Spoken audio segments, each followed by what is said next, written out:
kita pada pagi hari ini. Tolong ketua kelas pimpin doa kita. Di tempat duduk siap gerak. Sebelum belajar berdoa menurut agama dan kepercayaan masing-masing. Berdoa mulai.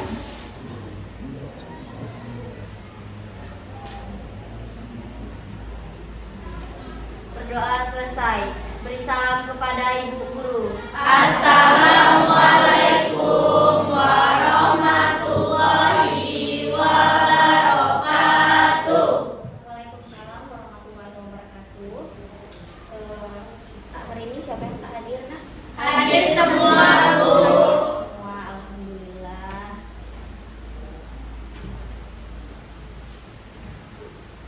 Oke, sebelum kita masuk kepada materi hari ini, Ibu akan memberikan salah satu menunjukkan video motivasi ya, supaya kita biar lebih semangat lagi dalam menjalankan aktivitas kita atau baik maupun belajar. Sudah kelihatan, Nak? Sudah. Oke, silakan semua disimak videonya ya.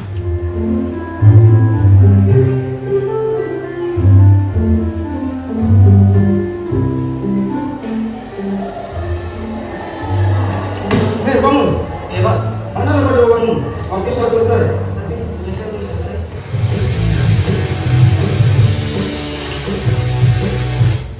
Oke, cukup video motivasi. Nah, Ibu ingin bertanya nih, bagaimana perasaan kalian setelah melihat video motivasi tersebut? Ya, silakan. Saya lebih termotivasi untuk belajar dan bersungguh-sungguh untuk mempersiapkan diri sebelum menghadapi ujian di sekolah. Oke, bagus. Ada lagi? Ya, bisa. Akan mendorong siswa untuk tidak malas, menjadi lebih semangat untuk belajar, dan video motivasi ini sangat berguna bagi kita sebagai pelajar. Oke, bagus. Oke, aplaus untuk kita semua.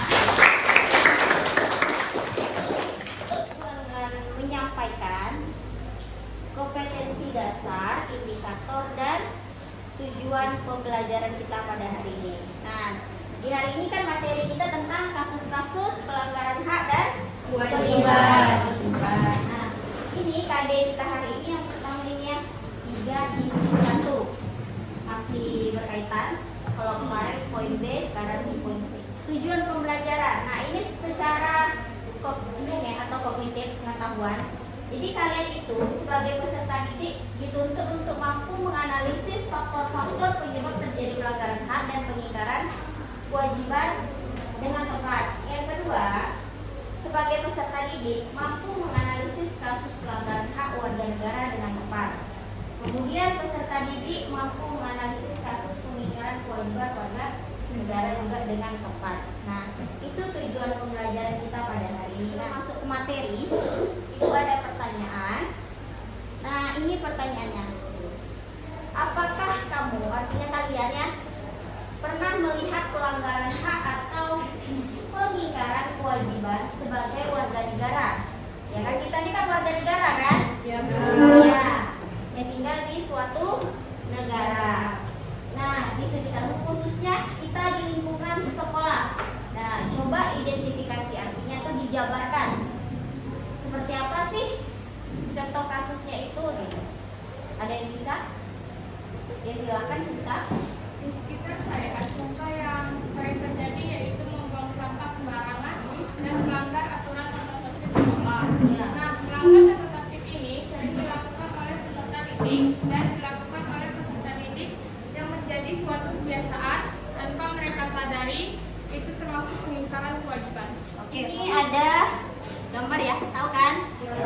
Nah, tahu ini adalah, tahulah, semua orang pasti tahu ini adalah uang ya. Nah, kenapa sih Ibu melihatkan gambar ini? Bisa dilihat. Nah, inilah berkaitan dengan materi kita. Masih sama materi kita. Ini kan uang ini kan di dalam satu komponen kan. Nah, begitu juga dengan materi kita pada hari ini. Jadi hak dan kewajiban warga negara itu terdapat dalam satu komponen. Kenapa? Kalau kita ingin mendapatkan hak kita, tentu kita harus memenuhi kewajiban. Begitu juga kita sebagai warga negara harus memenuhi kewajiban kita, baru kita memperoleh hak kita. Nah, materi kita pada hari ini yang Ibu sampaikan tadi kan tentang apa ya? Tentang, sudah kelihatan yang di belakang? Sudah. Nah, ini tentang kasus pelanggaran hak dan pengingkaran kewajiban. Nah, di hari ini kita akan mempelajari 3 materi, ya. Yang pertama kita cari dulu kenapa kasus itu bisa terjadi. Tentu ada faktor penyebab. Iya, ada faktor penyebab yang mempengaruhinya, enak ya. Kemudian ini contoh kasus tadi, ada kasus pelanggaran Warga negara. dan satu lagi tentang Pengingkaran pengingkaran kewajiban warga negara. Masih ingat enggak? Yang mana sih faktor internal dan eksternal? Ingat Bu, silahkan Nisa. Faktor internal itu adalah alasan terjadi karena dalam diri kita sendiri ya tanpa kita sadari, seperti sikap egois, Oke, ini ya. rendahnya kesadaran berbangsa dan bernegara, sama sikap tidak toleran. Oke, 3. Nah, selanjutnya yang faktor dari luar. Faktor dari luar atau yang tidak eksternal terbagi menjadi 3, yaitu 1. Penyalahgunaan Ya, kekuasaan, ini ya. 2. Ketidaktegasan aparat hukum, Ah, yang 3. Dan penyalahgunaan teknologi. Oke, berarti masih ingat ya Kak, yang pelanggaran hak itu merupakan akibat bukan dari orang lain aja.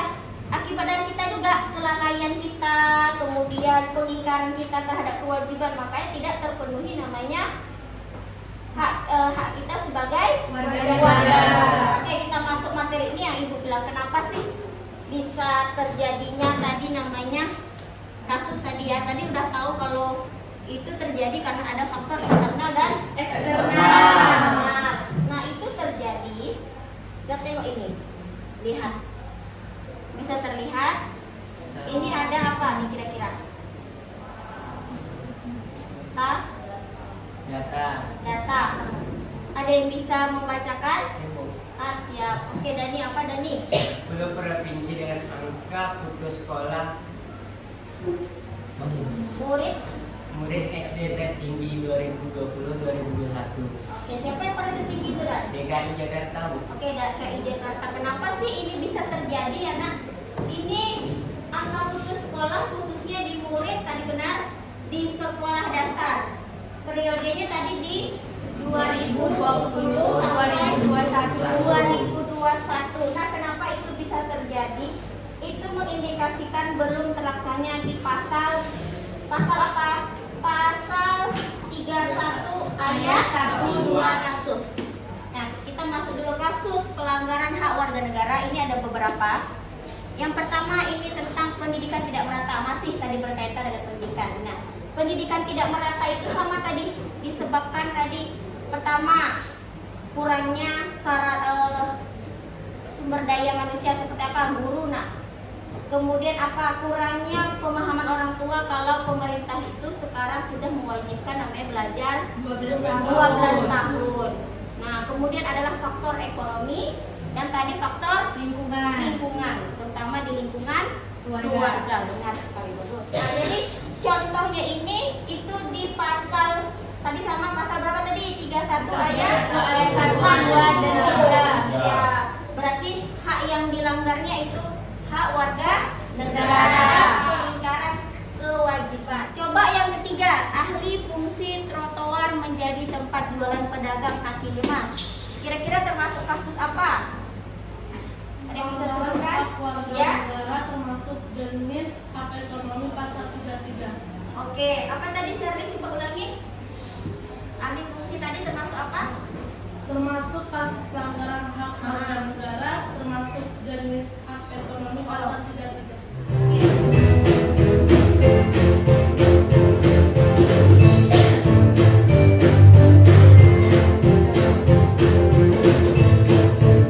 Udah tahu kan? Nah, itu salah satu contoh kasus yang sering terjadi. Kasusnya apa? Pengingkaran kewajiban warga negara. Nah, Ibu bagikan kelompok dulu. Setelah itu baru Ibu kasih tugasnya ya. Oke, untuk kelompok 1 ada Lilin, Anissa, Cipta, Dea, Viola. Jelaskan apa tugasnya. Ibu bagikan dulu LKPD-nya ya. LKPD-nya ini kelompok 1, kelompok 2. Nah, sampai mana nak progresnya? Udah 95%, tinggal bagian menentukan haknya aja lagi. Oh, menentukan haknya lagi ya. Ada kendala? Silakan kelompok 1 kita mulai. Assalamualaikum warahmatullahi wabarakatuh. Waalaikumsalam warahmatullahi wabarakatuh.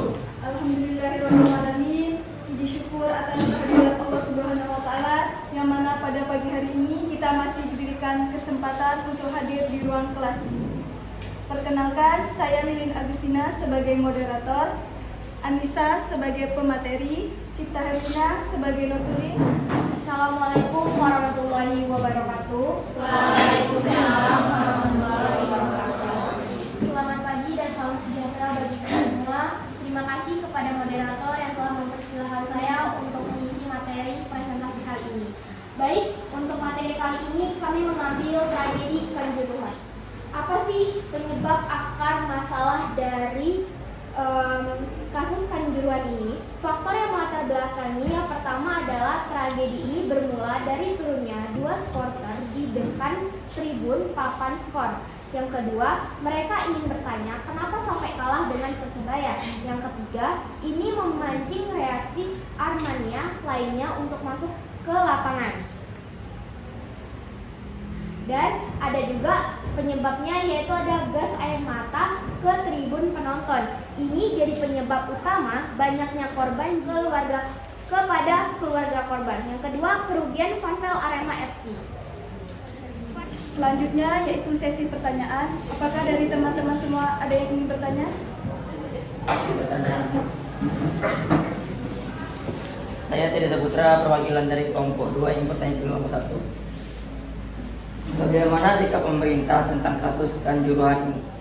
Baiklah, saya perwakilan dari kelompok 1 ingin menjawab pertanyaan dari kelompok 2. Bagaimana sikap pemerintah tentang kasus Kanjuruhan ini? Sikap pemerintah yaitu terpukulnya atas tragedi Kanjuruhan, bentuk tim pencari fakta, dan gratiskan biaya pengobatan korban, serta memberi santunan ahli waris pada korban. Oke, bagus. Untuk kelompok 1 kita aplaus dulu. Kira-kira siapa yang bisa menyimpulkan? Oke, Evita silakan. Hak dan pengingkaran kewajiban, kesimpulannya yaitu di sini terjadi karena adanya faktor internal, yaitu terdapat keegoisan dan ketidakpedulian, dan eksternal, yaitu terdapat dari ketidaktegasnya penegak hukum.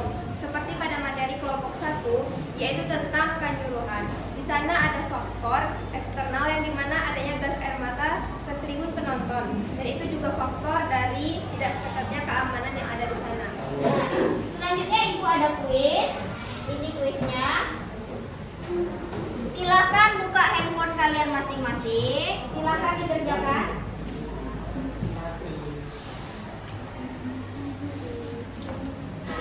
Kalau tadi kita buka dengan bismillah, kita tutup juga dengan Alhamdulillah. Alhamdulillahirabbil Alamin. Semoga pembelajaran kita pada hari ini berkah untuk kita semua. Oke. Amin. Satu lagi, untuk di pertemuan berikutnya kita masuk di bab 2 tentang materi hakikat perlindungan hukum dan penegakan Hukum di Silakan Dani pimpin doa. Baiklah, sebelum akhiri pelajaran, berdoa menurut kepercayaan masing-masing. Berdoa mulai. Beri salam pada ibu guru. Assalamualaikum